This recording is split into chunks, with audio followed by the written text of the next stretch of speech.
everyone, and welcome to the Xomega videos. My name is Serge, and in this video I'm going to show you some very basic elements of our powerful low-code platform, which allows you to build professional enterprise-grade .NET applications in just minutes rather than days or months. I'll show you how to create a new Blazor solution with a clean layered architecture. We'll start with the Blazor server, but if you watch this video to the end, you'll see how to also run the same app as a WebAssembly, all still using .NET 7. With the new Blazor United framework in .NET 8, you'll be able to streamline this architecture even more. For this demo, we will model a simple aggregate domain object and learn how to generate all application layers from that model, from database tables for storing its data, to the business services exposed via REST API, and finally to the UI views for browsing and editing these objects. And best of all, you'll see that unlike other code generators that allow you to scaffold some code once and then you're on your own, you can easily update the model and regenerate everything from the new model while keeping any customizations that you made. If you like this video, then make sure to hit the like button on YouTube, add your comments under the video, and click subscribe to see more videos with some awesome features of our low-code platform and framework. So, without further ado, let's start by creating a new solution in Visual Studio. After you install the Xomega.Net extension for Visual Studio, you'll see a new project template called Xomega Solution. So I'm going to go ahead and use that for our project. For the lack of a more creative name, I'll give it a name Xomega Demo, and we'll hit the Create button to launch the solution wizard. This is where I can choose the architecture that I would like to use and configure individual projects for each layer. I'll use both the Blazor server and WebAssembly architectures. Notice how the wizard automatically selects all the necessary components, such as the REST API for the WebAssembly. In the next screen, I can review my selected projects and configure them further as needed. For example, for the shared Blazor components, instead of the default Bootstrap-based components provided by the Xomega framework, I'm going to pick Syncfusion Blazor components. Syncfusion provides a rich set of advanced and beautiful Blazor components, as well as a powerful data grid, as I will show you later in this video. So if your forms and grids require rich UI functionality, I highly recommend using the Syncfusion library. Once you hit Create, the Solution Wizard will create the selected projects for the backend and the frontend, as well as a special model project.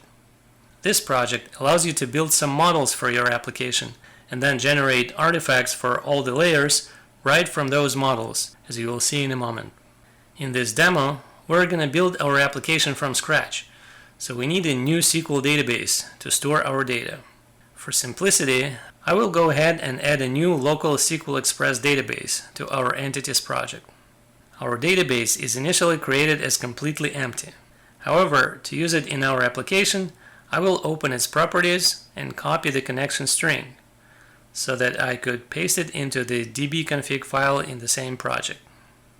To make sure that our solution builds and runs, let's set the Blazor server as the startup project of the solution and run the app. As you see, it sets up the general app layout and shows just a basic welcome screen with no other sidebar options. So far, so good. Now that we've set up our solution, let's model some simple domain entity for our application to get a feel of how to do it within the Xomega platform. For such an entity, I'll pick one that I call a generic dictionary. It will be in the admin module, so I'll make a folder for it. To give you an idea for its purpose, imagine that you have a number of fairly static enumerations, such as a list of order statuses or contact types, which you want to store in the database. For some enumerations, you can store their items in separate dedicated tables. However, if you have some simple enumerations with just a few items, or if you have a large number of such enumerations, then you may want to create a generic dictionary table that can store a short code and a user-friendly name for each item of multiple enumerations. Some people may also call it a code table. Luckily, Xomega provides a starting template to model a generic dictionary entity like that, which I will add to our model project under the name dictionary. As you see, we get a new file added, which defines some model elements in the Xomega XML format. While this format is human readable, It's not necessarily the most user-friendly as is. To help you work with these XML files much more easily, Xomega enhances the XML editor in Visual Studio and allows you to collapse the model elements to their definitions, which makes a huge difference. Now you can easily see the first level model elements and their structure. Let's take a closer look at them, shall we? All model elements are defined in a root node module. Our module has a default name admin, which Xomega will use to organize generated artifacts, as you will see later. The main object in this file is called dictionary and contains a few fields for the enumeration items, such as the user-friendly text and the detailed description. You can see that the key for our dictionary object is not a single field, but references a field set, which means that it has a composite key. If we expand that field set, you'll see that the key consists of the enumeration name and the code of the enumeration item. While you can store simple items with the code and the text in the dictionary, our template actually provided a much more flexible structure for the dictionary items. For each item, it allows us to store an arbitrary number of additional properties using the property name and value. This is modeled by having a subobject property nested inside our dictionary object, which is called an aggregate root in domain-driven design. Notice that it doesn't include any key fields from its parent object, as they are automatically included in each subobject. If the property name must be unique for each item, then we could make it a key field. However, the item properties would not allow multiple values then, or you'd have to cram those values into a single field. Therefore, the template just uses a separate ID field as a serial key for each property. Also notice how each field uses one of the logical types defined in the model. They inherit from a base type and may have a maximum size as well as associated UI controls or other configurations. Not only does it let us generate consistent database column types and lengths for the fields that use the same logical type, but it also helps to use consistent UI elements, value formatting, and validations for such fields, which vastly improves the user experience. To illustrate this, we can run a generator that creates a rerunnable SQL script for creating the database tables for our objects. By default, it's configured to output it in the same project, so I'm going to show all files and open it up. As I mentioned, the child table automatically includes the key columns from the parent dictionary table, and the columns use consistent SQL types and lengths based on their logical types. The generated script is also rerunnable, so you don't have to worry about keeping track of whether or not you have already run that script. You may have noticed that the generated name of the child table is fully qualified with the parent name using lowercase names delimited by an underscore. If you don't like this convention, then you can pick a different method in the project's properties, such as a camel case. If you rerun the generator now, then you will see that all names are using the new convention. And you don't necessarily have to always generate them from the names of the objects or fields. For any object or field, you can manually set the exact name of the database table or column right in the model. So now that we have adjusted the naming convention to our liking, let's connect to our local database that we created for this project, and then actually run our SQL script in there. As you see, it executed with no errors. So let's open our database in the Server Explorer and check if our tables were created there. There they are, both tables with all our columns and primary keys. Now let's go back to our model file and take another look at the structure of the dictionary object. The item template that we used had automatically set up a read enum operation that returns the data for each enumeration item along with a nested list of any additional properties for each item. This operation is there to allow Xomega framework to populate its cache of static data, and it has a special configuration in the model that helps generate all the necessary classes for this. In general, for any object that has any operation defined, Xomega can generate service interfaces along with the proper DTOs for their input and output structures. But more importantly, it can also create some default service implementation classes for those interfaces. For straightforward CRUD operations, the generated implementation may work right out of the box without any additional changes, as you will see later in this video. This can really save you from writing all the boilerplate code and let you focus on your business logic instead. If the generator doesn't know how to handle certain input or output parameters in your operation, such as this inner list of properties, then it will allow you to just write your own code for those parameters. I know it's hard to imagine it all, so let's check it right out. In order to run all appropriate generators on your model, all you have to do is to right-click on the model project and select the build command. The output window will show you the output of running all the generators that are configured to be run during the build of the model project. The implementation class for our dictionary service interface is generated in the services.entities project, grouped under the folder admin, based on the module name that we used. If you take a look at the generated read Inam async method, you'll notice that it automatically handles the output parameters that it knows about and then provides a to-do comment for you to set the properties field which it doesn't know how to set. Having a to-do comment like that makes it real easy for you to find all the places where you need to provide your custom code. So I'm gonna replace that comment with my own custom code, which selects a list of item properties from the child property object list on the current items entity object. You might be wondering now, it's all good, but won't this custom code be gone if I regenerate the service implementations? And the answer is not really. As long as you provide your custom code between these special comments, custom code start and custom code end, it will be preserved whenever you regenerate these classes. The same thing applies to all other custom code placeholders here, which allow you to add security checks or additional filter criteria. As long as you place your custom code in between those placeholder comments, it will be preserved, as you will see in a moment. Now let's switch back to our dictionary model file. So far we haven't even made any changes to it, and yet we already created the database tables for storing generic code values, as well as a service to retrieve them for Framework's cache of the static data. Imagine now that we want to provide some admin UI views, which would allow searching and browsing our enumerated items, as well as adding, updating, or deleting these items. Following our layered architecture, you want to define the CRUD operations for managing the dictionary items, and then add the UI views and view models based on those operations. Xomega platform makes this extremely easy for you. All you have to do is to right-click on the dictionary.xom file and select to run a model enhancement generator called full CRUD with views. As you can see, this added the standard CRUD operations as well as a read list operation for searching the dictionary items. It also defined the standard UI views and data objects, which serve as view models. Without making any additional changes, let's build the model project to generate all the artifacts from this updated model file.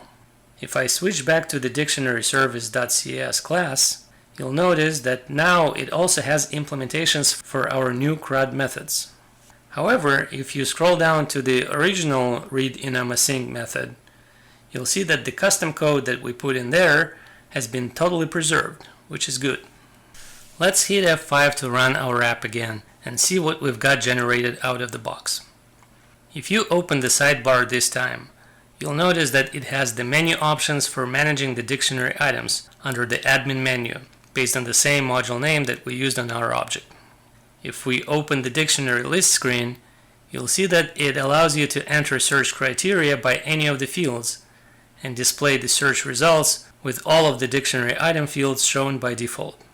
Since our database tables are still empty, the search will obviously show no results. However, we already can add a new dictionary item by clicking the New button, which pops up a details form for viewing and editing the item's fields, as well as its additional properties in a separate grid. Note how it uses the Bootstrap-styled Syncfusion controls, such as the advanced date and time selector for the reload date field. There is also a number of standard features and behaviors that we got out of the box here, which will make for a consistent user experience across our screens, and will also save you a lot of time from manually coding them. For example, all required fields are automatically marked with a red asterisk, and the Save button is disabled until you make any changes. Let's add some values for enumeration grade, with the codes A, B, etc. Notice how our view title New Dictionary got an asterisk at the end, indicating that the current view has been modified, and the Save button got enabled. If you accidentally click the Close button, the form will automatically show you a confirmation pop-up, asking if you want to discard any unsaved changes before closing the view or navigating away from it. If we click the Save button now, we'll see a summary of all the validation messages and any other errors at the top of the form. The invalid fields will be also highlighted in red with a tooltip that has the corresponding error. Let's enter the missing value in the text field and try to save again. This time it went through, so let's review the changes that took place on our screen. Since now our view shows details of an existing object rather than of a new object, notice how our view title no longer contains the word new. The enumeration and item code fields have become disabled, since they form the object's primary key, which is not editable. As such, they are also no longer marked as required fields with red asterisks. The Save button became disabled again, since our form is no longer modified.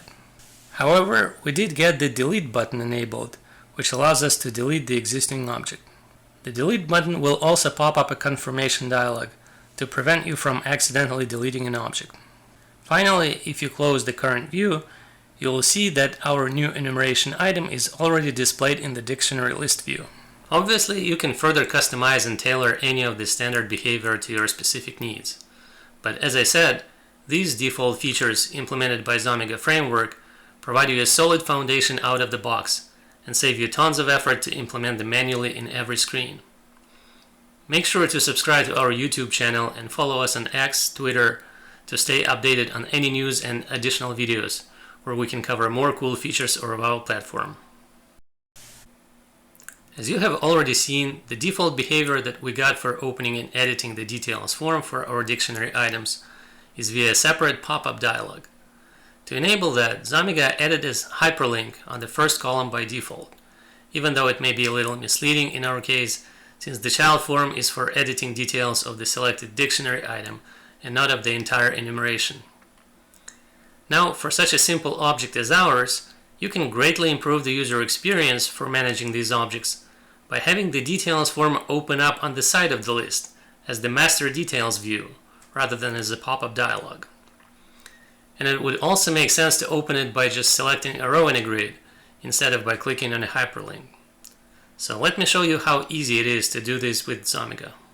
We'll go back to our dictionary model file and expand the dictionary list data object, which serves as the view model for our search view. It defines two links to open the dictionary view as a child, one to open details of an existing object and another for creating a new object.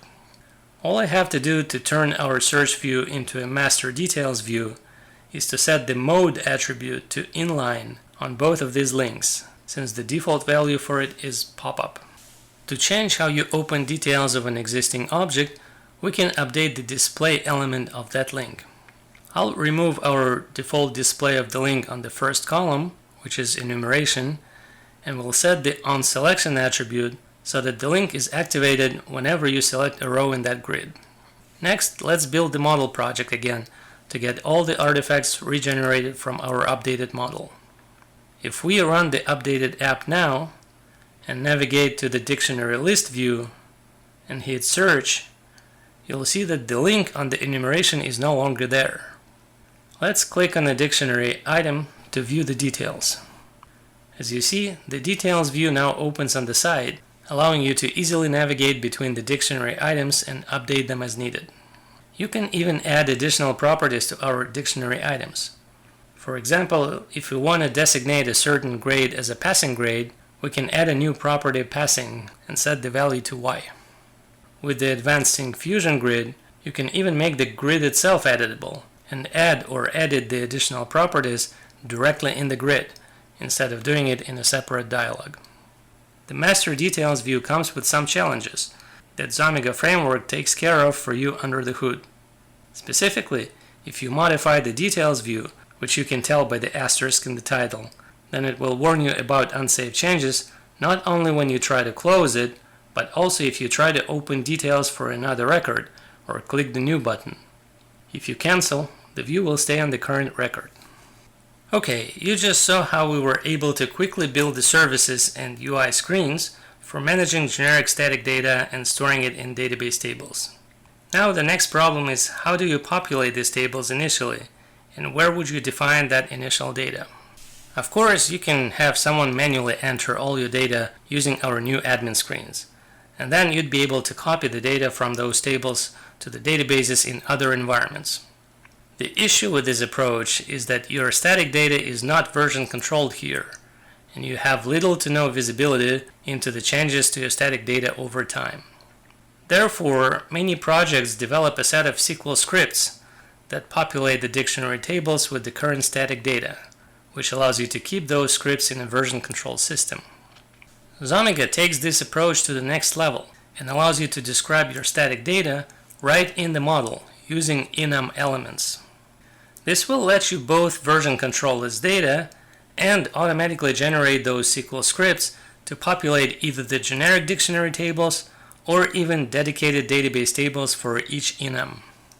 Moreover, Xomega would also be able to use this data to generate static constants for you, which you can use in the business logic instead of hard coding the values. Or it can use these Inams in the generated documentation to indicate the list of allowed values for certain fields. The initial project template already included some framework Inams in the model, such as a list of operators that you can use with search criteria on the search views. The structure of these Inams is very flexible, allowing you to specify additional properties, extend one Inam from another, and so forth. And if some of this data is truly static and cannot change without releasing a new version of the app, then you don't even have to store it in the database, since Xomega would be able to just use that data directly from the model.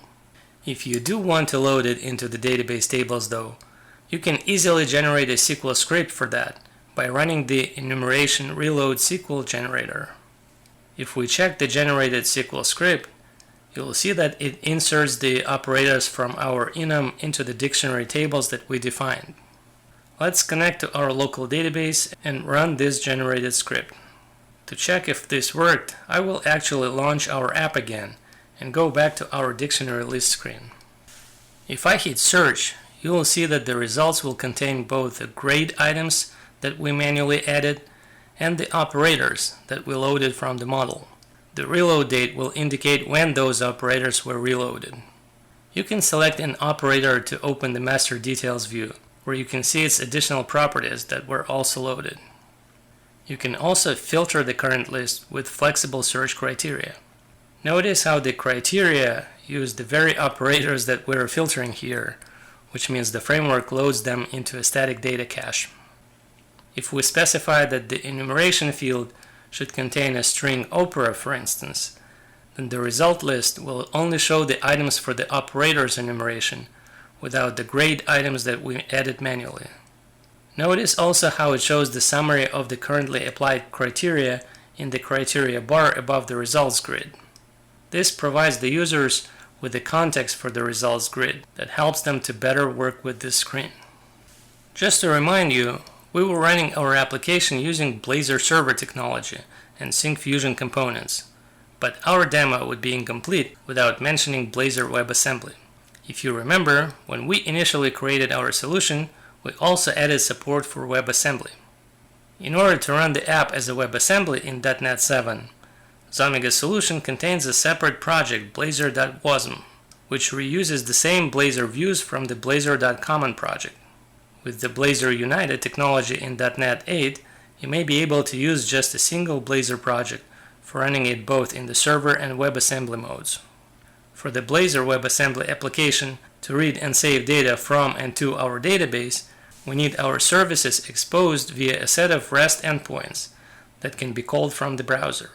For simplicity, you can host this REST API right with the Blazor app. However, for additional flexibility, Xomega solution added it as a separate REST project that can be hosted independently of the Blazor app. This would allow you to scale the API services separately from the app or expose them to external clients. Luckily, you don't have to implement any of the REST API, since Xomega already generated the necessary controllers for our services from the model. So, to start our app as a WebAssembly, we need to open the solution properties and set both the WASM and REST projects as the startup projects.